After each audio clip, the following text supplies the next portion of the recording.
Bab 1831 Bagaimana aku bisa kembali dengan tangan kosong? Gaya macam apa ini? Setelah beberapa saat terkejut, Cheng Feier akhirnya bereaksi dan berkata, Devon Shirehuk. Ye Feng kembali ke suaranya sedetik kemudian. Jenius yang diakui seluruh kota. Kamu belum pernah mendengarnya. Rahang Cheng Feier ternganga lagi. Kalau begitu, aku pernah mendengarnya. Meskipun dia belum lama berada di Fox City, dia telah melihat nama orang ini lebih dari sekali dalam arsipnya. Devon Shirehuk, mutiara paling mempesona dari generasi baru keluarga Devon Shire.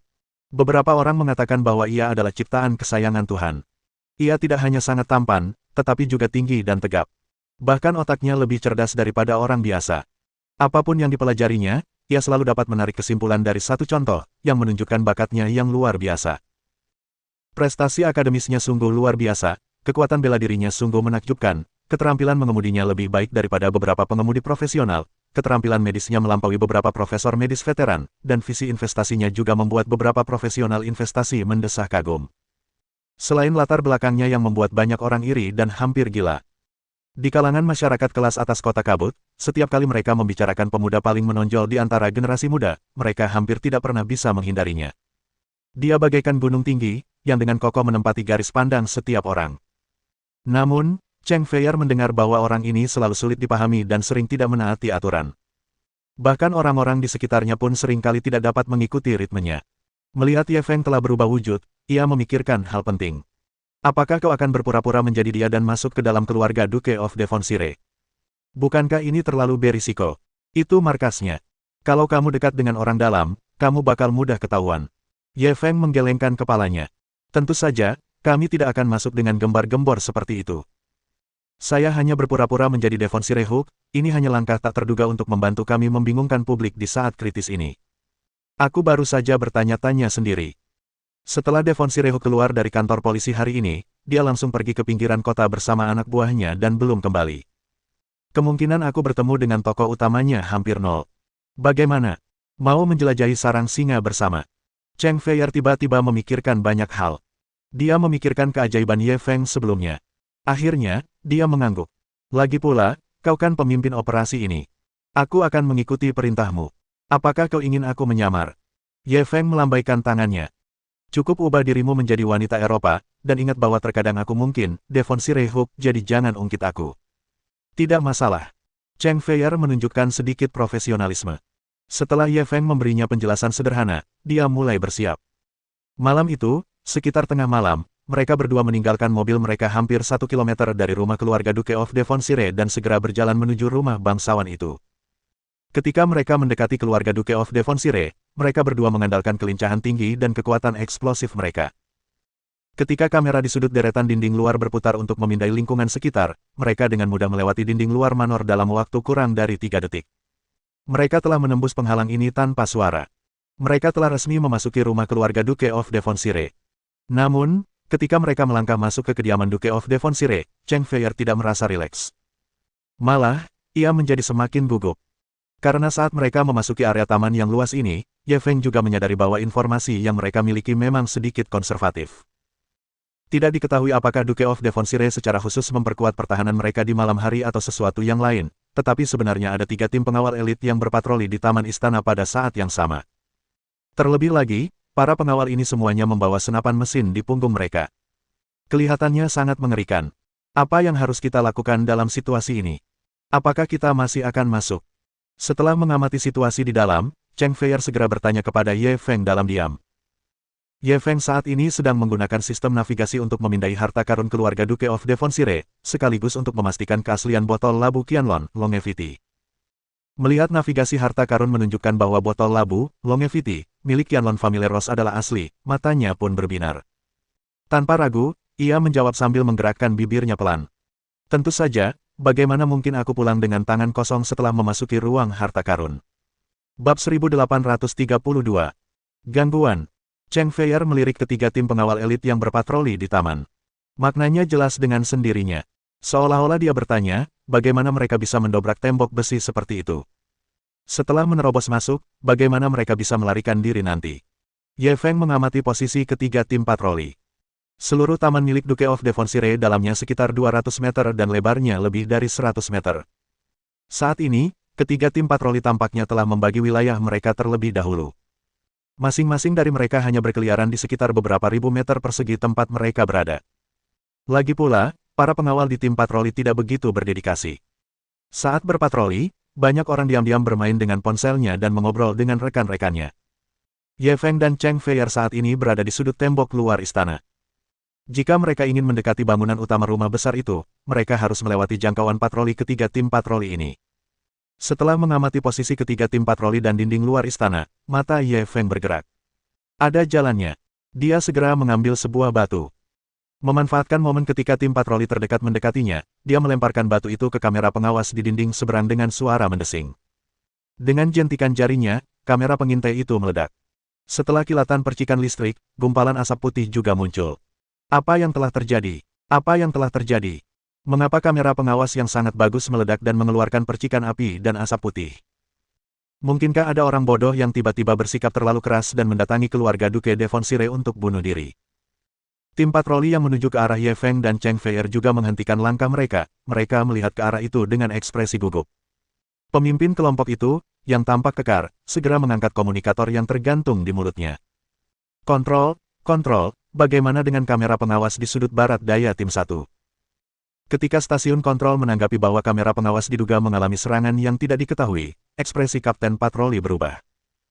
Setelah memberikan salam sederhana kepada para pemimpin dua tim patroli lainnya, dia memimpin bawahannya dan bergegas keluar sambil memegang senjata di tangan. Pengalihan. Mata Cheng Feier berbinar ketika melihat ini, dan dia tidak bisa menahan diri untuk bertanya dengan lembut. Ye Feng menggelengkan kepalanya, lalu menjawab dengan suara yang hanya bisa didengar mereka berdua. Tidak cukup.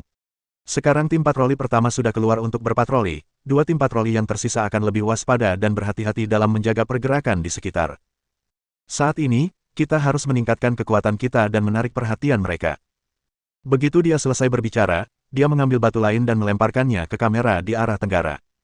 Ketika kamera ikut meledak dan asap mengepul, kedua tim patroli lainnya pun turut mengangkat senjatanya.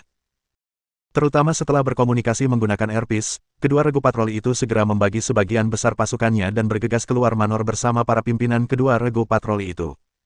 Sekarang adalah kesempatan kita. Pada saat inilah Ye Feng dan Cheng Feier pindah. Mereka memanfaatkan banyak tanaman di taman sebagai tempat berlindung, dan dengan cepat mendekati rumah bangsawan itu. Karena jumlah patroli menurun dengan cepat, ditambah kelincahan Ye Feng dan Cheng Feier, mereka berdua melewati area patroli tanpa bahaya apapun. Namun, tepat ketika Cheng Feier menghela napas lega, mengira mereka akan memasuki Villa Duke of Devonsire, Ye Feng tiba-tiba berhenti. Ia meraih bahunya dan melemparkannya ke rerumputan hijau. Ye Feng, apa yang kau lakukan? Apa kau gila? Cheng Feier menjadi pucat karena ketakutan dan buru-buru mencoba mendorongnya. Terutama ketika dia merasakan gerakan Ye Feng sangat kasar, tubuhnya sepenuhnya berada di atas tubuhnya, dan dia begitu panik sehingga dia hampir ingin menyerang. Namun, saat itu, suara Ye Feng yang sangat lembut terdengar, jangan bersuara, aku Devonsire Hook sekarang. Pada saat berikutnya, bayangan hitam turun dari balkon di lantai 2 villa. Dia cepat-cepat mencondongkan tubuhnya dengan tatapan mata yang berbahaya. Bab 1833. Bersaing dalam keterampilan akting. Sosok itu mengenakan tuxedo, yang sekilas tampak seperti bangsawan. Dia tampak berusia 60-an, dengan rambut yang terawat rapi, dan jenggotnya dipangkas indah. Dia tampak sangat energik. Selain itu, ia mengenakan tuxedo yang dirancang dengan baik, tampak mahal dan luar biasa. Ia memancarkan aura seorang bangsawan. Namun, bukan itu yang paling dikhawatirkan Cheng Feier. Yang terpenting, gerakan orang ini sangat lincah, dan tatapannya sangat tajam. Seluruh tubuhnya memancarkan aura bahaya yang bahkan membuatnya sedikit takut. Ketika lelaki tua itu melayang turun dari atas, dia tidak membuat banyak suara. Saat dia mendarat, dia berdiri dengan sangat mantap. Hanya sekilas pandang saja membuat Cheng Feier merasa seperti sedang ditatap oleh binatang buas. Merasa Ye Feng bekerja keras di tubuhnya seolah-olah akan memperkosanya, ia langsung masuk ke dalam karakternya. Tuan Muda Hook, jangan. Ini pertama kalinya bagiku. Bisakah kita setidaknya pergi ke tempat lain, tempat yang lebih pribadi? Ada sedikit ketakutan dan permohonan di wajahnya. Terutama saat Ye Feng mendengar permohonannya, dia tampak semakin bersemangat, gerakannya menjadi lebih besar. Dia bahkan berpura-pura menyadari kemunculan lelaki tua bertuxedo itu, dan buru-buru mendorong Ye Feng. Ada yang datang.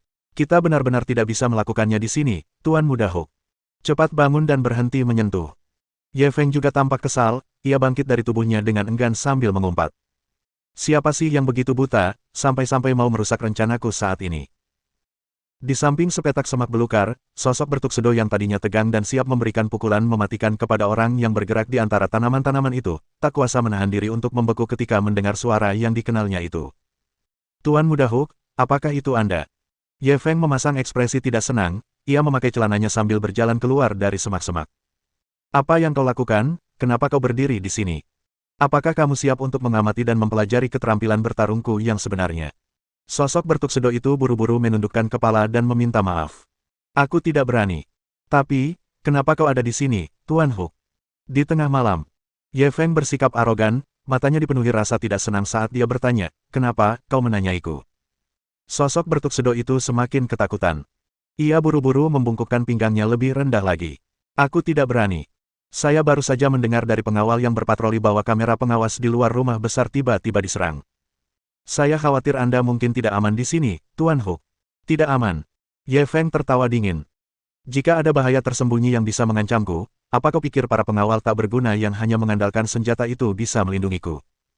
Kemampuan bertarung dan bertahan hidup mereka jauh lebih rendah dariku. Sosok bertuksedo itu tunduk, jelas setuju dengan kata-kata Devonsire Hook. Melihat ini, Ye Feng pun bersikap seolah-olah ia kehilangan minat, ia melambaikan tangannya. Baiklah, kau bisa kembali bekerja. Aku sama sekali tidak tertarik sekarang karena kalian main-main. Sungguh mengecewakan. Sambil berbicara, dia dengan kasar menarik Cheng Feier keluar dari taman, berjalan menuju pintu utama villa. Sosok yang memakai tuxedo itu takut membuatnya marah lagi. Pria itu bergegas mengikutinya. Ketika mereka sampai di pintu masuk villa, sebelum Ye Feng bisa berbuat apa-apa, pria itu dengan cepat membukakan pintu untuknya dan mundur ke samping. Baru saat itulah Ye Feng mengangguk sedikit, dia tampak sedikit puas padanya. Setelah melepaskan Cheng Feier, dia membawanya ke ruang bawah tanah villa. Sosok bertuxedo itu mengikutinya dari samping.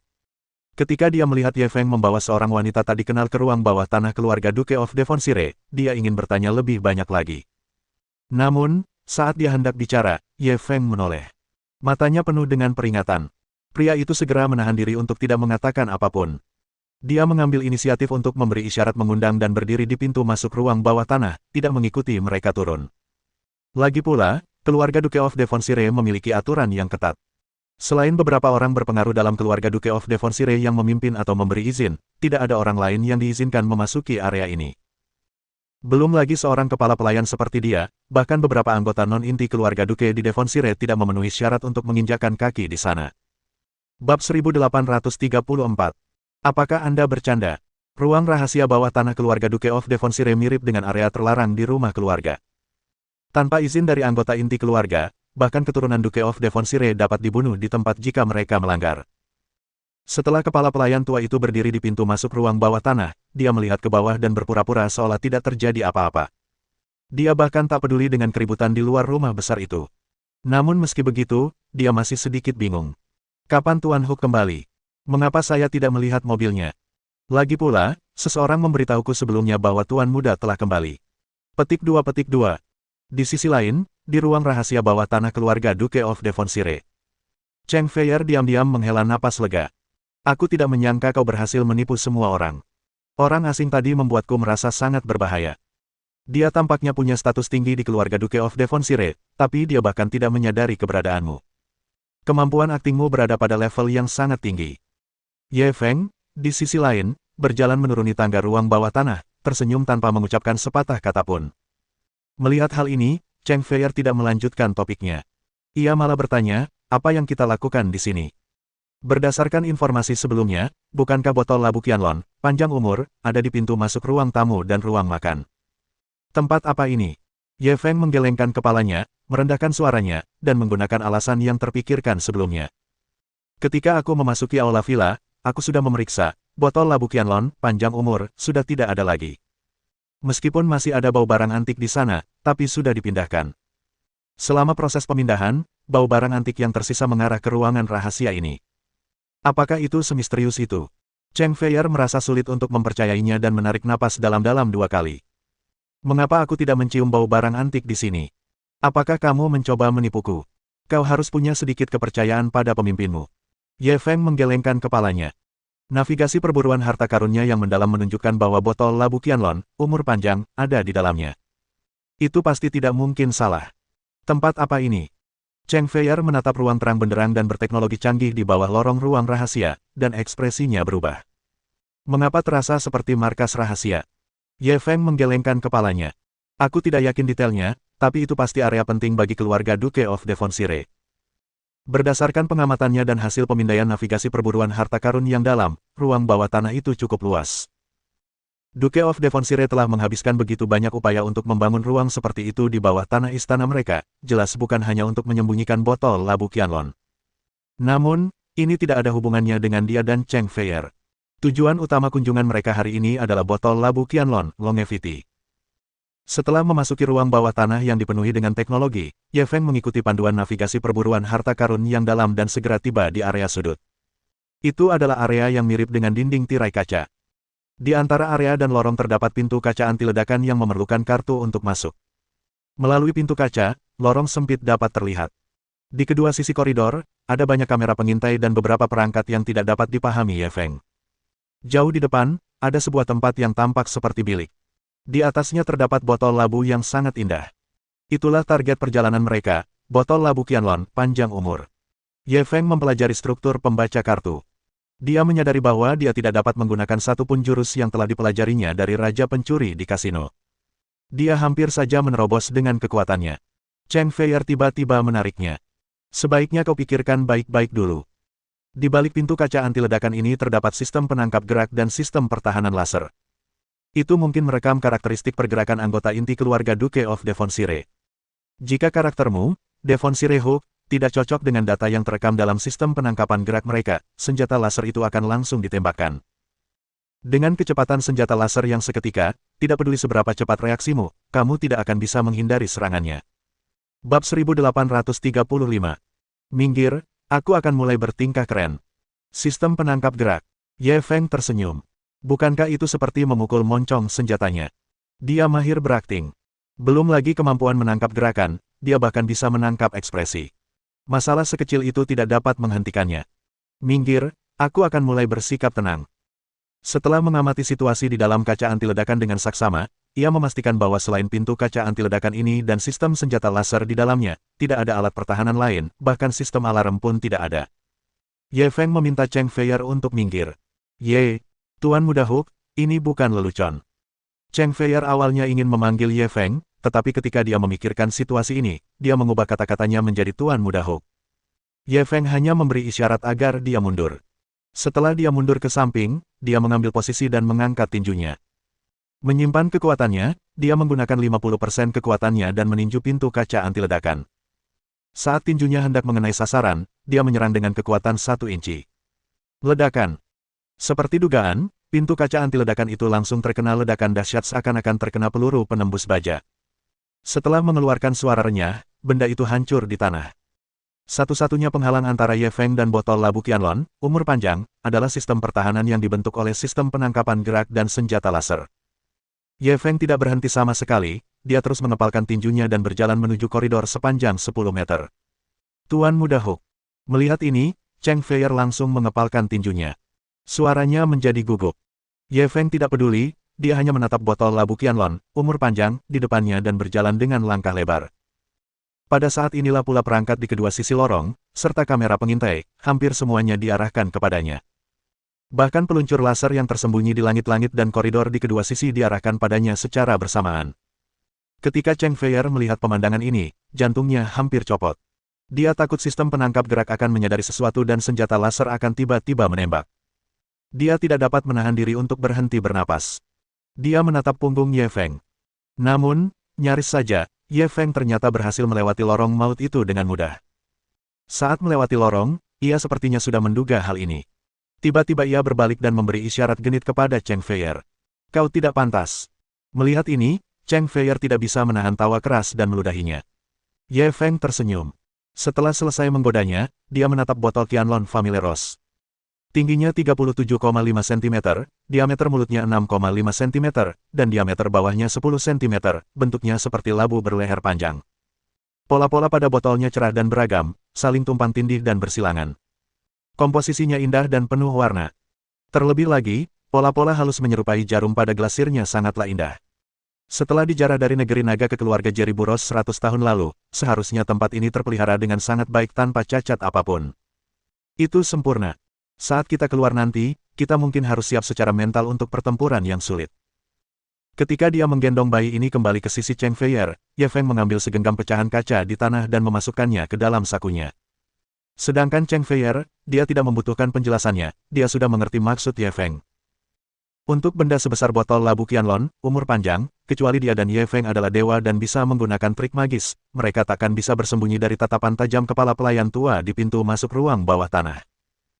Nanti, tidak peduli seberapa hebat Ye Feng bertindak sebagai Devon Sirehuk, begitu dia keluar dari ruang bawah tanah sambil membawa botol labu Qianlong, panjang umur, kepala pelayan tua itu pasti akan curiga. Pada saat itu, kemungkinan identitasnya terungkap sangat tinggi. Kalau ada kesempatan nanti, bantu aku mendapatkan senjata, jawab Cheng Feier. Jika saya punya senjata dan amunisi, saya akan bisa lebih membantu Anda dalam situasi ini. Ye Feng mendengar bahwa dia sudah siap secara mental. Tanpa berkata apa-apa, ia mengangguk pelan dan membawa botol labu Qianlong, umur panjang, membawanya keluar dari ruang bawah tanah secara terang-terangan. Bab 1836. Keluarga Duke of Devonshire tidak menerima pemalas. Pada saat yang sama, di pintu masuk ruang bawah tanah keluarga Duke di Devonshire. Kepala pelayan tua, Janman Devonshire, berdiri tegak di tempat seperti pohon yang membatu. Bahkan napasnya terdengar sangat halus. Kalau tidak diperhatikan dengan seksama, keberadaannya pun tidak akan terlihat pada pandangan pertama. Namun, keadaan ini tidak berlangsung lama. Sosok kekar berjas hitam dengan earphone Bluetooth di telinganya, senapan mesin tersampir di bahunya, dan rentetan peluru panjang memecah kesunyian. Sosok kekar dengan pistol tersandang di bahunya berlari kecil masuk. Baru ketika dia tiba di depan lelaki tua itu dia buru-buru memperlambat langkahnya dan ekspresinya menjadi lebih waspada. Dia jelas sangat takut pada lelaki tua itu. Tuan Janman. Saat ia mendekati lelaki tua itu, sosok kekar itu sengaja merendahkan suaranya. Dia hanya berani memanggil dengan suara lembut. Ketika kepala pelayan tua, Janman Devonshire, membuka matanya, ia bertanya pelan, Pria kekar itu segera menyeka keringat di dahinya dan melapor dengan suara rendah, tim kami pergi berpatroli di area tempat masalah itu terjadi. Kami tidak menemukan masalah apapun. Stasiun kontrol juga membantu kami memverifikasinya. Dikatakan bahwa kamera pengawas di sekitar tidak menemukan gerakan atau sosok yang mencurigakan. Selain itu, dua regu patroli lainnya telah berpatroli di sekitar rumah bangsawan itu, tetapi mereka juga tidak menemukan sesuatu yang aneh. Tidak ada yang aneh. Janman Devonshire menatap sosok kekar itu. Apakah Anda yakin semua bagian sudah diperiksa? Pria kekar itu buru-buru menurunkan posisinya dan menjawab dengan lembut, sudah saya periksa. Tim kami telah menggunakan perangkat sensor panas untuk memeriksa lingkungan sekitar dan mengamati beberapa jejak di sekitar, tetapi mereka tidak menemukan sesuatu yang aneh. Apa yang terjadi pada dua kamera pengawas yang tiba-tiba diserang oleh benda tak dikenal? Tatapan Janman Devonshire tiba-tiba menjadi tajam. Mungkinkah setelah menghabiskan begitu banyak upaya dengan sekelompok besar orang dan peralatan berteknologi tinggi yang khusus diberikan Duke kepadamu, kesimpulan yang kamu dapatkan adalah kamu tidak menemukan sesuatu yang aneh? Suhu sekitar tampaknya turun beberapa derajat. Setelah sosok kekar itu merasakannya, keringat dingin segera keluar di dahinya. Ia tahu betul bahwa kepala pelayan tua di hadapannya telah bekerja bersama Duke of Devonshire selama puluhan tahun. Ia sangat setia kepada Duke of Devonshire, dan Duke of Devonshire sendiri sangat mempercayai dan menyayanginya. Meskipun ia bukan keturunan keluarga Devonshire, pengaruhnya di seluruh keluarga Devonshire hanya kalah dari Duke of Devonshire dan beberapa anggota inti keluarga Devonshire, seperti Devonshire Hook. Dalam banyak kasus, ia mewakili Duke of Devonshire sampai batas tertentu. Jika dia marah, menurut aturan dan kekuasaan keluarga Duke di Devonshire, dia bisa langsung melumpuhkan mereka atau bahkan membunuh mereka di tempat. Yang terpenting, Janman Devonshire adalah seorang jenius dan orang yang dimodifikasi secara genetik. Dia bisa melakukan hal seperti itu. Sosok kekar itu telah melihatnya lebih dari sekali. Saudaranya, seorang elit dari pasukan khusus Kekaisaran Matahari tak pernah terbenam, bahkan tak bisa menerima satu gerakan pun dari lelaki tua ini. Orang tua ini seperti senjata berbentuk manusia, memiliki kekuatan yang tidak sesuai dengan ukuran dan usianya. Matanya setajam elang, gerakannya secepat ular berbisa, dan ketika ia meletus, ia seperti cheetah atau harimau. Terlebih lagi, ia tidak merasakan sakit apapun, dan kemampuan pemulihannya sungguh menakjubkan. Sekalipun sosok kekar itu dan seluruh saudaranya menyerang bersama, itu tidak akan cukup untuk membunuhnya. Belum lama ini, seorang pelayan di istana secara tidak sengaja menjatuhkan mainan kecil yang disukai Duke of Devonshire. Kepala pria itu hancur oleh tangan Janman Devonshire di tempat. Sosok kekar itu buru-buru menggelengkan kepalanya dan menjelaskan, tidak, tidak. Tuan Janman, jangan marah. Maksud saya, situasi kali ini mungkin agak rumit. Kami ingin mengajukan permohonan untuk memobilisasi sekelompok tim drone dan menempatkan mereka di area yang lebih terpencil untuk berpatroli. Mendengar ini, raut wajah Janman Devonshire sedikit melunak. Disetujui. Saat dia berbicara, sebelum sosok kekar itu bisa menghela napas lega, dia mengganti topik pembicaraan. Namun, setelah mengerahkan pasukan drone untuk mencari, jika kalian masih tidak menemukan sesuatu yang aneh, jangan salahkan aku karena bersikap kejam. Kalau urusan sekecil itu saja kau tak sanggup, Duke of Devonshire tak butuh sampah seperti itu. Sosok kekar itu berkeringat deras dan hendak merespons. Namun, pada saat ini, serangkaian langkah kaki tiba-tiba terdengar dari lorong ruang bawah tanah. Bab 1837. Cheng Feier ketakutan. Lalu, sebelum sosok kekar itu sempat bereaksi, ia melihat sosok yang dikenalnya tengah menuntun seorang wanita cantik bertubuh sangat seksi keluar dari ruang bawah tanah. Itu adalah mutiara keluarga Duke of Devonshire, Devonshire Hook. Namun, sosok kekar itu tidak dapat mengerti mengapa Devonshire Hook memegang botol labu Qianlong Family Rose Longevity. Duke of Devonshire telah mengundang beberapa bangsawan kekaisaran matahari tak pernah terbenam ke sebuah perjamuan tadi malam.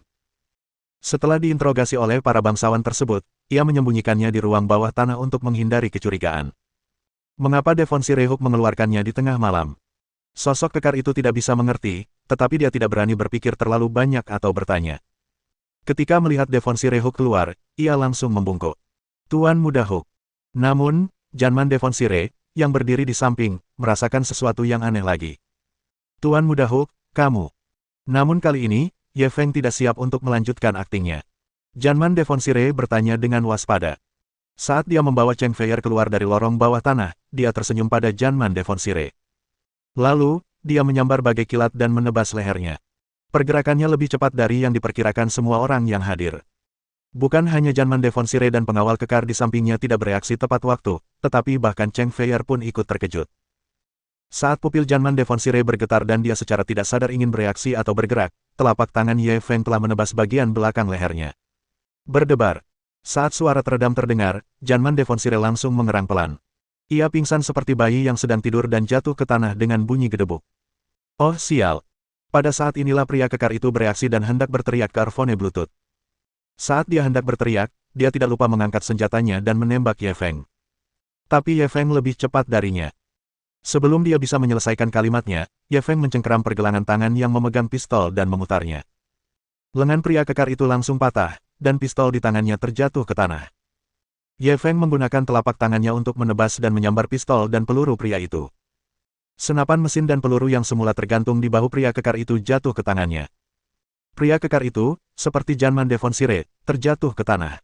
Suara gugup rekan-rekannya terdengar dari earphone Bluetooth-nya. Apa yang terjadi, Kapten? Bagaimana situasi di rumah besar itu? Sepertinya kita mendengar ada pergerakan. Ye Feng menyerahkan senapan mesin dan peluru kepada Cheng Feier dan dengan cepat berkata, apakah kamu tahu bahasa Korea? Cheng Feier sudah bereaksi. Ia buru-buru mengambil pistolnya, memeriksa magasin dan pistolnya, lalu menjawab cepat, sedikit. Kalau begitu, ikuti saja arahanku nanti. Kalau perlu, kita akan berpura-pura jadi orang Korea, kata Ye Feng sambil membawa botol labu Qianlong, panjang umur, di satu tangan sambil mengantar Cheng Feier ke pintu masuk villa. Saat itu, petugas keamanan yang berpatroli kemungkinan mendengar gerakan pria kekar itu sebelum ia pingsan melalui headset Bluetooth. Sejumlah langkah kaki segera berkumpul di area villa. Saat Ye Feng membuka pintu, Cheng Feier secara tidak sadar telah meletakkan tangannya di pelatuk, dia bersiap untuk menembak saat seseorang menyerbu masuk ke dalam villa. Namun, dia tidak menyangka bahwa saat Ye Feng tiba di pintu masuk villa, dia membuka pintu dan berjalan keluar. Di luar pintu, para pengawal yang menodongkan senjata ke arah pintu villa sudah bersiaga. Mereka tidak menyangka pintu akan tiba-tiba terbuka dan semuanya terkejut. Beberapa dari mereka begitu ketakutan hingga hampir menembak. Namun setelah melihat penampilan orang yang keluar, orang-orang tersebut segera menghentikan apa yang mereka lakukan dan bahkan mengangkat senjatanya. Tuan Muda Hook. Tuan Muda Hook, mengapa Anda ada di sini? Kami mendengar beberapa gerakan aneh dari dalam. Kapten kami sepertinya kehilangan kontak dengan kami. Apa terjadi sesuatu di dalam? Petik 2. Cheng Feier memandang kerumunan padat yang terdiri dari sedikitnya 40 hingga 50 pengawal pasukan khusus elit dan senapan mesin mereka, dan kulit kepalanya menjadi mati rasa. Namun Ye Feng bertindak seolah-olah dia adalah Devon Sirehuk yang asli, dia berkata dengan sedih, kepala pelayan tua itu tiba-tiba menjadi gila. Dia tiba-tiba marah pada kaptenmu tadi. Namun, masalahnya sudah teratasi. Tidak apa-apa. Kalian semua boleh pergi. Bab 1838.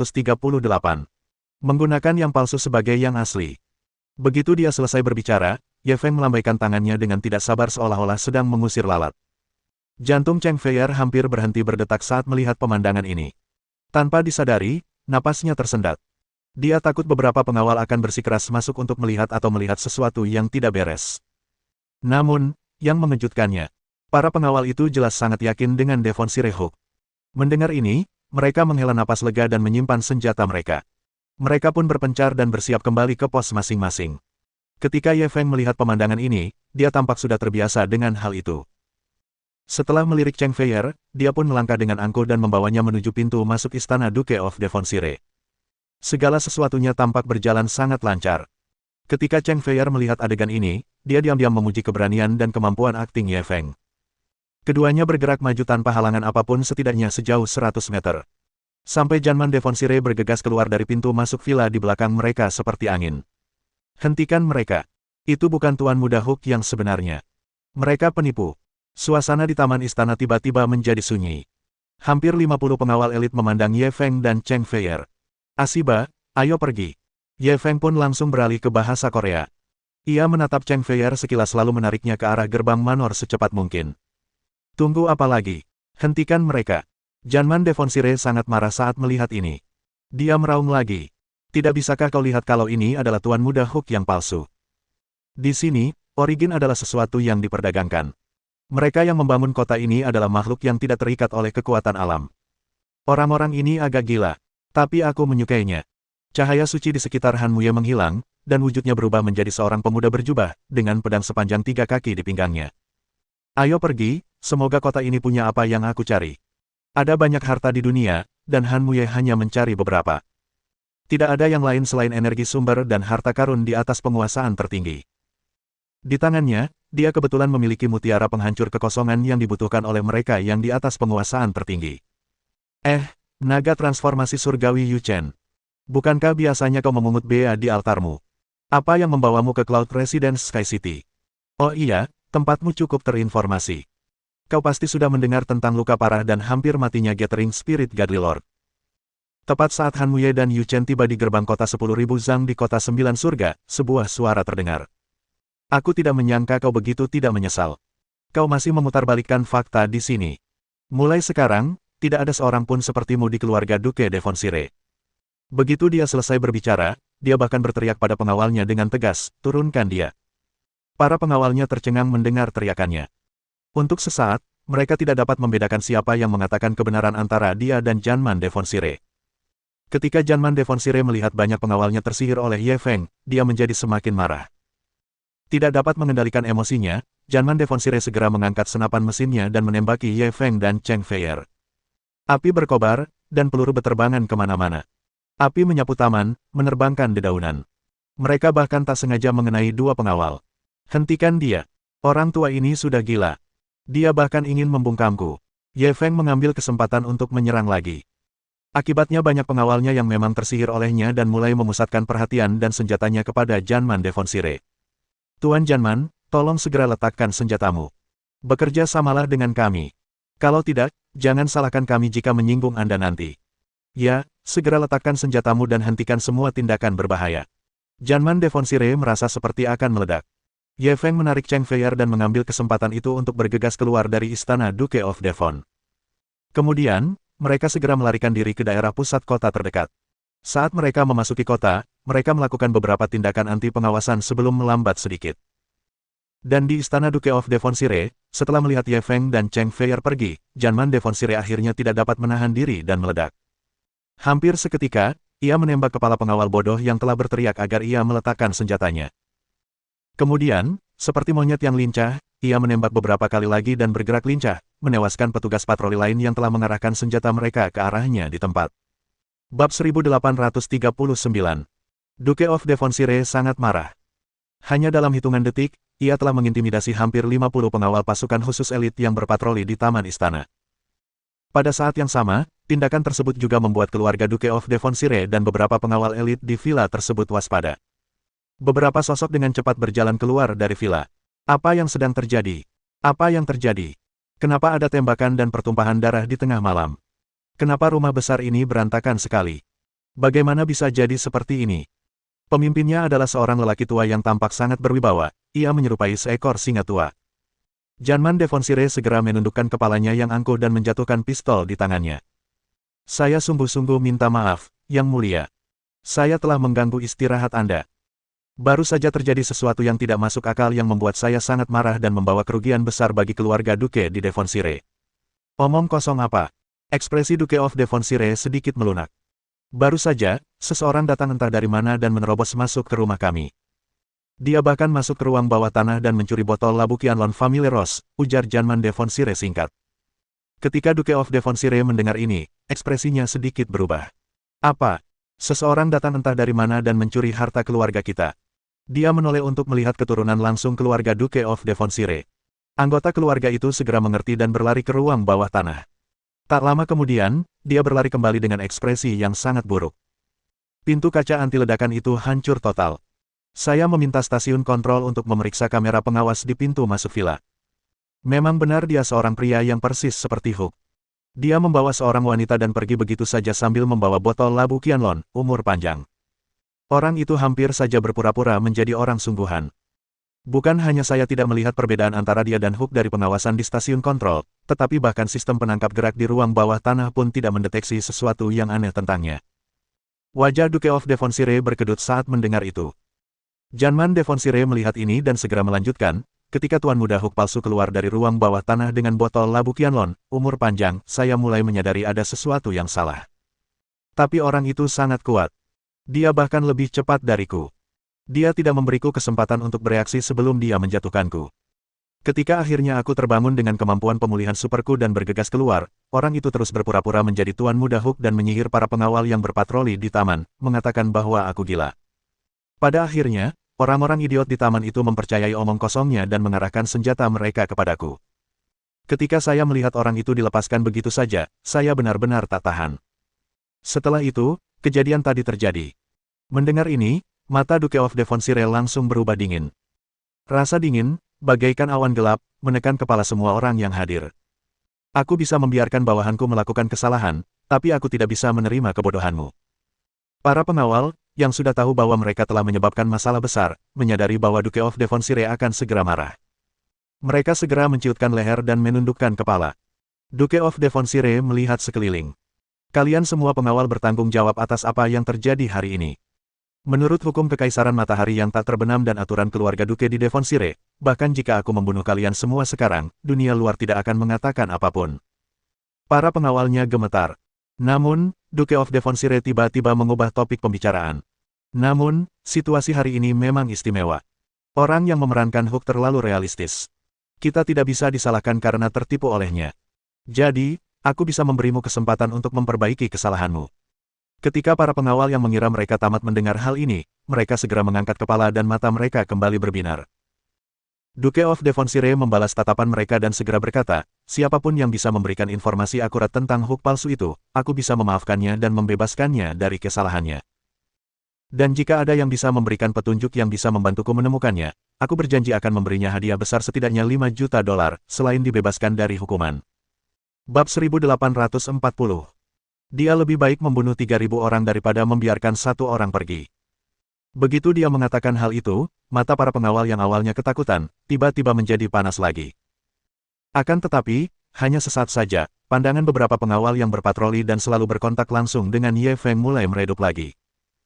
Ketika mereka mengingat kembali rincian interaksi mereka dengan Ye Feng, mereka menyadari bahwa mereka tidak menemukan masalah apapun. Mata Janman Devonshire juga berkilat serius. Kemampuan akting orang itu luar biasa. Saat pertama kali saya menemukannya, dia sedang bermain-main dengan seorang wanita di taman dekat pintu masuk villa. Ketika dia menyadari kedatanganku, ekspresi dan nadanya persis sama dengan Tuan Muda Hook. Bahkan aku pun tidak menyadari ada yang aneh. Duke of Devonshire meliriknya. Bukan hanya kamu, tapi sistem penangkap gerak di ruang bawah tanah yang kita beli dengan harga mahal juga tidak menemukan sesuatu yang aneh pada orang ini. Saya harap petunjuk yang diberikan semua orang bukanlah petunjuk ini, melainkan petunjuk yang diungkapkan orang ini secara tidak sengaja. Situasinya tadi sangat berbahaya. Ada hampir 50 pensiunan prajurit pasukan khusus elit di sini, dan masing-masing dilengkapi dengan senjata dan amunisi yang memadai. Seberani apapun orang itu, dia pasti akan sedikit gugup untuk melarikan diri dari lingkungan seperti itu. Janman Devonsire segera mengerti apa yang dimaksud Sang Duke. Saat seseorang berada dalam kondisi gugup, adrenalin akan dilepaskan secara tidak terkendali, sehingga otak berada dalam kondisi yang sangat bersemangat. Dalam keadaan seperti itu, bahkan jika seseorang ingin berpura-pura dan bersikap rasional, akan sulit mengendalikan otak dan alam bawah sadarnya. Pada saat ini, sangat mungkin beberapa tindakan atau kata-kata kecil darinya akan mengungkapkan sebagian dari penampilan aslinya. Beberapa pengawal yang lebih cerdas juga mengerti apa yang dimaksud Duke of Devonsire. Semua orang merenungkannya dengan serius lagi. Sesaat kemudian, seorang pengawal tiba-tiba mengangkat kepalanya dan berkata, "Saya mungkin menemukan sesuatu." Ketika Tuan Janman bergegas keluar dari villa dan berteriak kepada kami bahwa Tuan Muda Hook adalah penipu, Tuan Muda Hook panik sejenak. Dia sepertinya mengatakan sesuatu yang aneh saat itu. Pengucapannya mirip dengan, "Wah shit. Cuci." Kebanyakan orang agak bingung ketika mendengar ini. Apa maksudnya? Ekspresi Janman Devonsire berubah. Apakah seperti ini? Asiba. Aliran orang terus mengalir masuk dan keluar dari divisi urusan spiritual. Disinilah Istana Roh Tiansang mengurus berbagai urusan para murid dari halaman luar. Tempat itu sangat luas dengan 108 counter. Selamat pagi, senior. Selamat pagi, senior Su. Selamat pagi, senior, selamat siang. Su Xiaoshu berjalan mendekat dengan pedang di punggungnya. Ia melihat orang-orang yang ia kenal maupun yang tidak ia kenal. Lagi pula, ia adalah orang paling senior di sini dan tidak perlu menyapa siapapun. Ia hanya perlu mengangguk. Memasuki divisi urusan spiritual itu seperti memasuki pasar basah.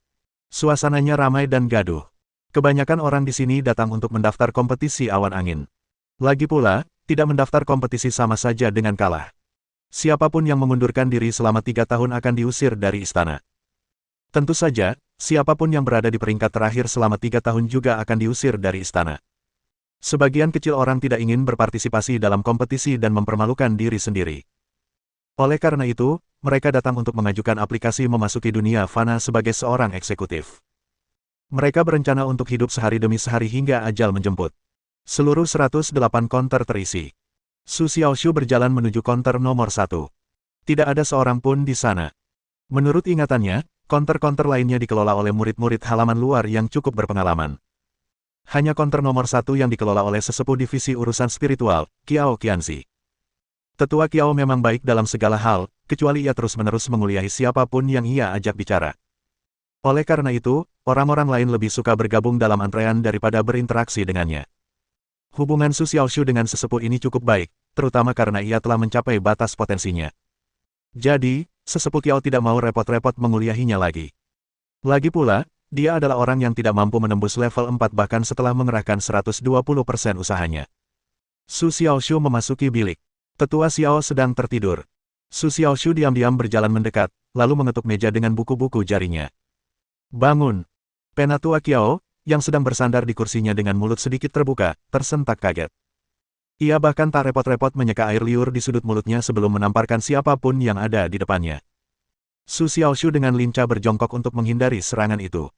"Tenang," ia memperingatkan. "Oh, itu kamu, Xiaoshu, Su Xiaoshu." Penatua Qiao terbangun ketika melihat siapa yang datang. Raut wajahnya terkejut. "Bukankah kau sedang dalam pengasingan kematian? Kau tidak mati." Ekspresi Su Xiaoshu berubah muram. "Apa, mustahil aku bisa mencapai terobosan. Kau pikir aku akan menjadi mayat? Aku mati. Sekarang aku jadi zombie," katanya dengan nada tidak ramah. Penatua Qiao tersenyum ramah kepadanya. Ia menunjuk orang-orang di luar dan berkata, "Kalian juga siap meninggalkan istana untuk menjadi seorang eksekutif di dunia fana?" Su Xiaoshu membalas sarkasmenya. "Menjadi eksekutif? Kenapa? Bukankah bagus untuk masuk 10 besar papan skor Winclud?" "Ya, tapi bagaimana mungkin kau bisa dengan kemampuanmu?" Tetua Qiao tiba-tiba memegangi perutnya dan tertawa terbahak-bahak, tubuhnya gemetar hebat. Di halaman luar sangat membosankan. Hanya Su Xiaoshu yang berani berbicara seperti ini padanya. Hanya di depan Su Xiaoshu, ia akan mengesampingkan harga dirinya dan tertawa bebas. Diolok-olok. Poin pasif +1. Dia baru saja membuka sekaleng cacing baru. Su Xiaoshu mencibir. Sepertinya memang seperti dugaannya. Selama dia cukup pasif, dia akan mendapatkan poin pasif yang tak terhitung jumlahnya. Kenapa? Kau tidak percaya kemampuanku meningkat pesat setelah pengasingan kematianku? Penatua Kiao telah menyeka air liurnya dengan serbet dan hendak berkumur, tetapi ketika Su Xiaoshu menanyakan hal ini, dia tidak dapat menahan senyum. Dicurigai. Poin pasif +1. Su Xiaoshu senang. Ia terus mengibaskan lengan bajunya dan berkata dengan ekspresi tegas, aku tidak akan menyembunyikan apapun darimu. Aku sudah menembus tahap bawaan. Tetua Kiao meludahkan airnya. Ia menatap ekspresi serius Su Xiaoshu dan tak kuasa menahannya lagi. Tawanya yang seperti iblis menggema di divisi urusan spiritual. Hahaha. Malam ini, Janman, bawa sekelompok anggota keluarga Devonsire dan seluruh kantor polisi Fox City untuk membersihkan tikus-tikus ini di selokan. Dimengerti. Janman Devonsire dan semua yang hadir mengerti apa yang dimaksud Duke of Devonsire. Orang tua ini lebih baik membunuh 3.000 orang tak bersalah daripada membiarkan satu pun pergi. Demi menangkap pelakunya, dia tak segan-segan menggali tanah sedalam 3 kaki. Ekspresi semua orang berubah serius. Mohon dukungan dari omom ante-ante sekalian, buat subscribe atau sharekan novel Mimin ke Facebook kalian, agar channel Mimin bisa terus berkembang. Dengan begitu, Mimin bisa lebih semangat untuk up novel seru lain ke depannya. Buat teman-teman yang sudah subscribe dan sharekan novel Mimin, Mimin ucapkan terima kasih sebanyak-banyaknya.